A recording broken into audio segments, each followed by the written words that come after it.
好，回到节目，我们继续来关心啊，这荷姆兹海峡呢已经被封锁了超过1个月了，但是现在你说它真的是密不通风吗？日本共同社最新的报道是呢，有一艘隶属商船三井的液化天然气这 LNG 船呢，成功穿越了由伊朗实质控制的荷姆兹海峡。那这艘船呢，先前因为这个区域的紧张局势啊，一度停留在波斯湾海域都没有动。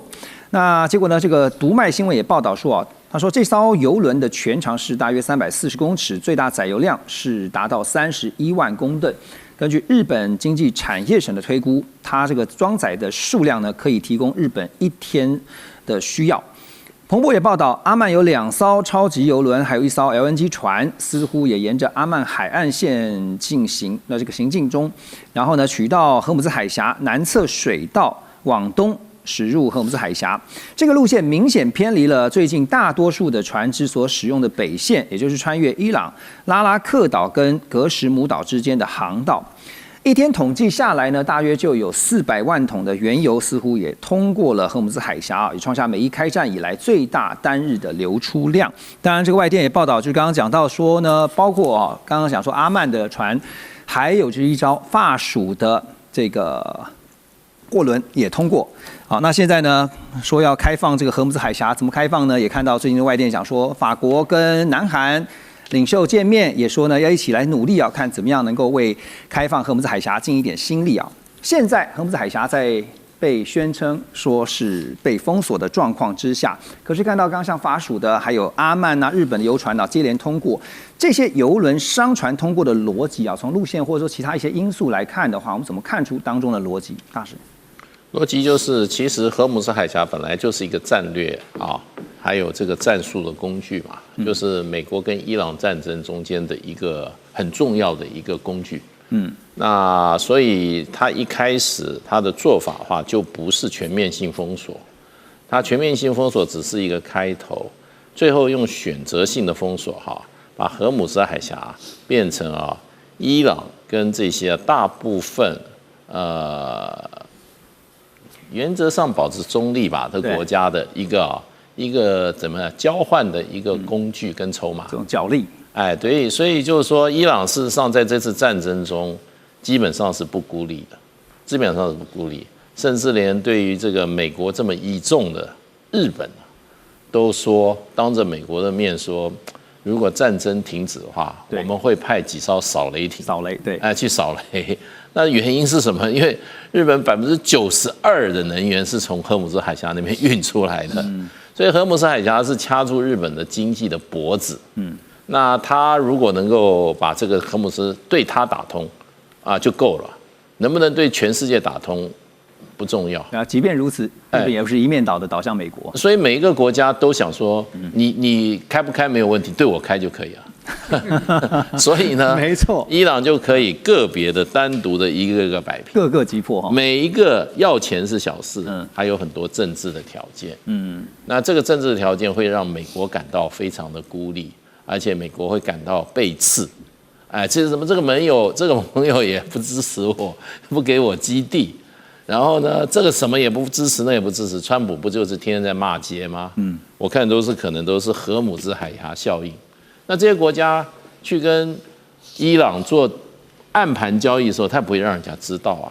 对不对？都是暗盘的，每个国家都去找伊朗，所以伊朗光这个海峡，基本上政治、军事、战略、经济各方面真的可能发了一笔小财。大使刚刚一句话就点到重点就是各个国家自己都会站在自身利益去考量所以这当然伊朗也非常清楚这跟每个国家谈。跟我合作的那就放心。好，那当然是这样，没有那么喜欢川普，日本一定会投靠美国了。表面上吧，高市长他爱人太多了。因为这个荷姆兹海峡现在你说通过，当然是有条件的通过，除了付费以外，刚刚就是大使讲的政治上的一些考量政治上的一些角力。彭博也报道说呢，伊朗的副外长这个加里巴巴迪呢，在接受俄罗斯通讯社 Sputnik 的采访时，他说呢，伊朗将会对通过荷姆兹海峡的船只设定通行费用。那另外一个通讯社这个就是 IRNA 呢，他们另外报道说呢，加里巴巴迪表示，协议不构成限制，而是为了航行顺利并且确保安全。而且为了经过航道的船舶要提供更好的服务，所以呢才收费啦。好，那其他域外国家呢也有动作啊，像法新社就报道说，英国的外交大臣在声明当中表示，伊朗试图在荷姆兹海峡挟持全球的经济，不能够让他们得逞。所以呢，在英国主导下，也邀请了大约有40个国家开会讨论荷姆兹海峡危机。与会国家都一致要求立即而且无条件的重新开放这条关键航道，但是实际上并没有什么实质性的突破。好，因为实质控制权现在还是在伊朗的手上。好，那川普也说呢，这几天听到他的那个国会演说，他说，其实呢，美国是油非常的多的，美国根本不担心没有油哈。那缺油的人呢，国家你就自己，要么就是跟美国买第一个，要么呢就是自己去抢啊，不然是你们自己要去想办法弄这个荷姆兹海峡让他们开放。但是各国真的有办法透过外交力量去影响伊朗开放荷姆兹海峡的通行吗？谢正老师，难吗？这次美国跟以色列这个对伊朗实施的军事行动啊，或者是战争，基本上又让联合国啊再弱化一点，更被瞧不起啊。另外，这个所谓的海峡护航啊，不管怎么呼吁啊，这个哥们都没来，这个缺油的人也没来。所以，对于军事同盟在什么样的条件之下会出来，包括北约说我是防御性的军事同盟，对，不是攻击性的。当然的话，大家都可以这样说，可是我们发觉外交没有当武装这个冲突开启以后，除非各方都已经打到精疲力竭，或者是弹药不足，或者是国内生变。等等其他因素，不然的话，光靠外交斡旋没有办法解决这些问题。因为站在伊朗的角度来讲，他所有的政军高层被消灭以后，他就展开了所谓的复仇计划。那复仇计划，我个人是认为不讲武德啦，就是说，因为我有生存危机，所以我什么都打。这中间包括扼控这个荷姆兹海峡，让你们都没有能源、没有油，呼吁没有办法。对，我也不觉得英国现在有这个实力。那王毅也打了电话了，而且是应欧洲国家的约打电话，所以我想，那个再加上美国总统还是有访问中国大陆的行程，可能有一些国家现在做集结，他们也知道必须要发生。没错，因为他们已经受影响。不论是做给自己国内的选民看，还是真的想推动什么，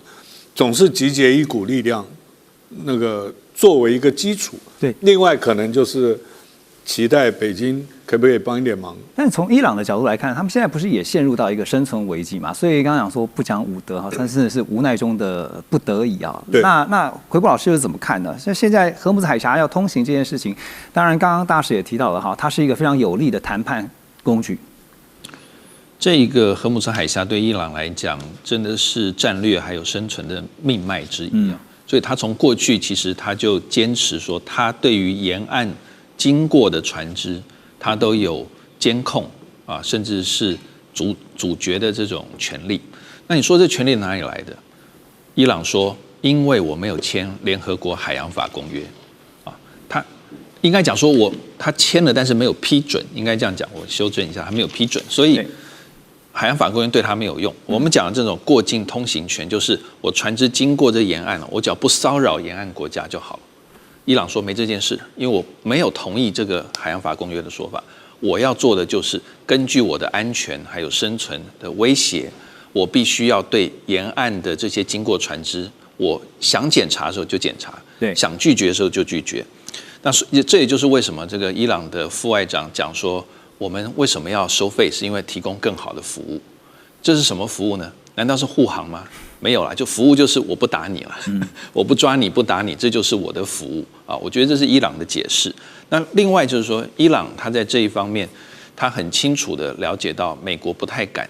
直接的介入啊，因为整个荷姆兹海峡它的战略的地形，除非美国把这个西边出口这几个小岛占了，不然的话，其实伊朗可以继续的肆无忌惮的控制海峡的通行。那美国可不可以这样做呢？刚才主持人讲了，川普已经说了，你不跟我美国买油的话，你想从海峡走，因为1/5的石油从这个海峡过去嘛，全世界1/5。那你想从海峡走，你自己去跟伊朗处理。那也有人说，伊朗这个主张明显的违反了联合国海洋法公约。你美国不是有一个叫做航行自由行动，我们叫 FONUP，FON 通常我们叫 FON。但也就是说，美国去挑战各国对于过分伸张海洋权利的国家的这个军事行动，它军舰会从他们伸张的国家这个地区过去。好，那这美国敢不敢这样做呢？美国甚至对日本、对我们台湾、对中国大陆、越南等等都做很多事情。那会不会对伊朗做呢？目前看起来好像美国没有这样的想法。对，所以现在这个荷姆兹海峡能不能够开放通行啊？当然，这个取决于说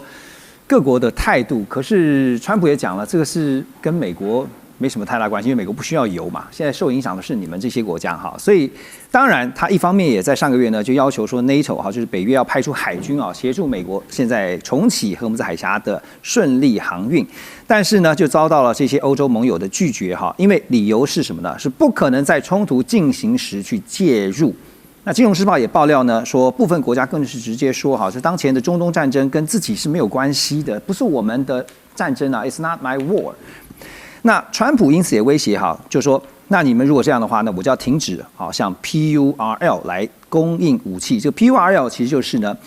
负责供应武器，就是美国负责供应武器的乌克兰优先需求清单。好，这个有个主被动哈，因为现在川普想援引这个北约共同防御条约的话，就是希望北约能够来入局啊，协助这个开放荷姆兹海峡。可是如果这北约你是北约，你是 NATO、RUS， 你今天是北约，就是在打之前没有先通知你，可是现在打完以后，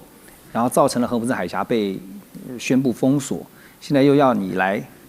北约来派军来协助这个护航，你会做吗？一定要做，要配合美国，不是吗？因为你是美国，这些国家有别的选择吗？不管是北约国家、印太地区、日本、南韩、台湾、菲律宾、欧斯王国家，甚至中南美洲，最近几次选举是投右派政党候选人上来。那不管怎么样，讨厌川普也是可以的，但是早晚还是会配合美国。但是北约没有动作，因为川普还剩下34个月任期时间，所以这些国家不管怎么样，最后还是要配合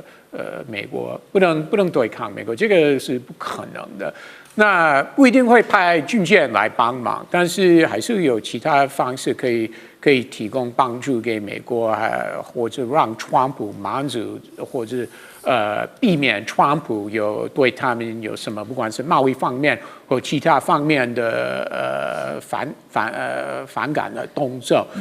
我真的认为多数的算是美国的老朋友，最后还是跟美国站在一起。所以顺着你这话是说，北约或者是欧洲，其实他们都会有动作，啊，为了就是避免这个被川普